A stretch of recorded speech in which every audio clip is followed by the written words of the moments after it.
Eh bien le bonjour, bien le bonsoir à tous, bienvenue dans ce troisième épisode de Comicspresso avant Noël, le calendrier de l'Avent du néophyte, dans lequel je reviens sur les 24 lectures marquantes que j'ai pu découvrir cette année 2023, le temps d'un petit espresso. Hmm. Et aujourd'hui j'ai un petit peu triché, encore une fois vous avez l'habitude, je suis un filou.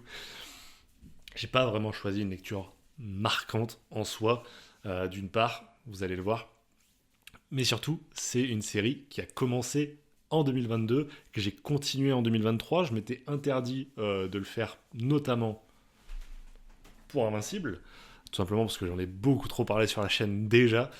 Donc vous avez plein de vidéos où mon avis sur Invincible est disponible.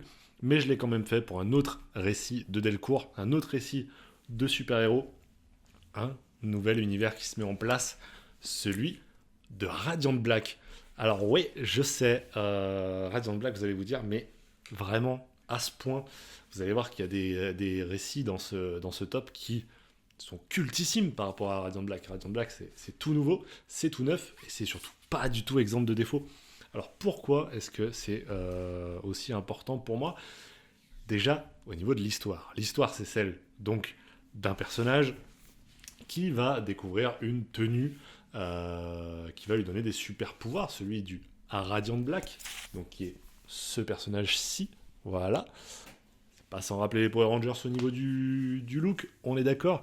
Donc le gars voilà, est un raté, un écrivain qui essaye de réussir sa vie comme il peut.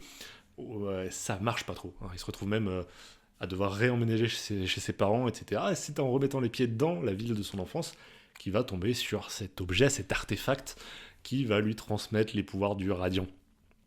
Il va très vite découvrir que s'il est le Radiant Black, il n'est pas le seul. Il y a plein d'autres Radiants avec d'autres couleurs. Encore une fois, c'est pas sans nous rappeler les Power Rangers. C'est Wayne qui me l'avait fait découvrir, Wayne's Comics, qui me l'avait fait découvrir quand c'était sorti en VO. Il en avait pas mal parlé et tout de suite je m'étais dit le kiff que ça va être quand ça va arriver. Et le kiff que ça a été, c'est pour ça que je vous dis que c'est pas tant marquant, c'est surtout kiffant. Vraiment, mais tu vois là, genre dans son sens le plus pur quoi. J'ai pris énormément de plaisir en lisant ces trois tomes et j'ai vraiment cette sensation étrange que c'est quelque chose qui a été écrit pour moi. Ça prend, ça se nourrit de tout ce que j'aime. Évidemment, j'ai été nourri aux Power Rangers dans mon enfance. Je regardais chaque épisode. La télé m'était réservée à moi quand il y a un épisode de Power Rangers.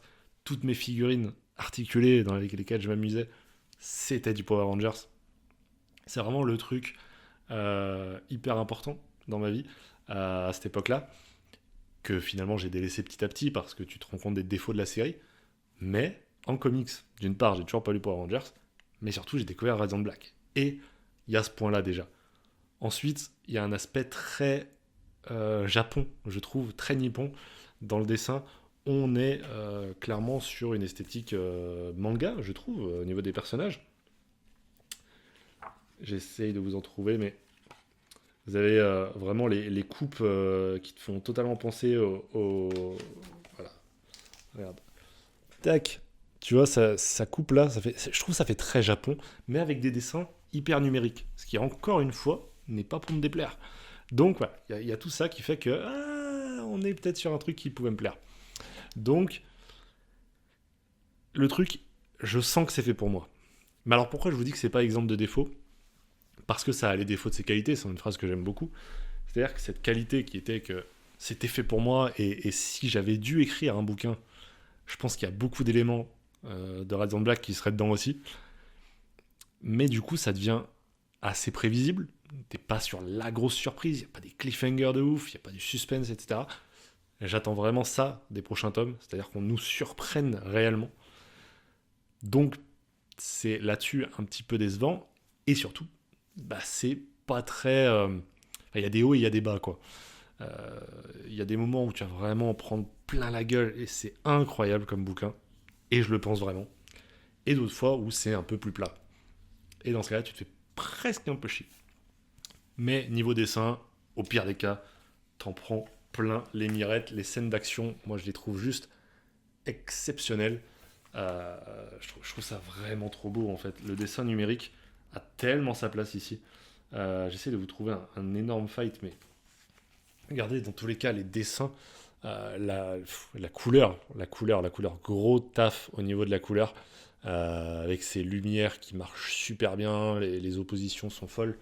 J'ai vraiment adoré Raton Black, c'est l'univers qui m'intéresse le plus à suivre dans les prochains mois, les prochaines années. J'ai vraiment hâte qu'on nous sorte tout en France, et c'est un des seuls récits en cours, seule série qui me pousserait à aller vers la VO tellement j'ai hâte et tellement ça sort pas vite en France. Voilà.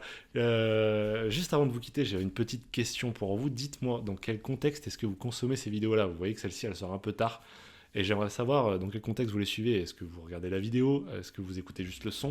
Est-ce que vous regardez ça le soir, le matin, avant de partir au travail? Est-ce que vous regardez ça sur votre téléphone, sur votre ordi, sur votre télé? Je sais pas. Ça m'intéresserait beaucoup de savoir voilà, concrètement comment sont consommées les vidéos. Ça me plairait beaucoup. Et en attendant, de toute manière, on se retrouve dès demain pour une nouvelle vidéo du calendrier de l'Avent. Et à partir de maintenant, les gars, je vous préviens, c'est que du culte. Voilà, on a passé les deux petits jokers. Maintenant, on va aller dans le dur. Là, on va attaquer le top. Fort, fort, fort. Ne ratez pas ça. À demain. Prenez soin de vos proches. Prenez soin de vous. Prenez soin des inconnus également, de tout le monde. Et puis que de l'amour. À demain. Ciao, ciao.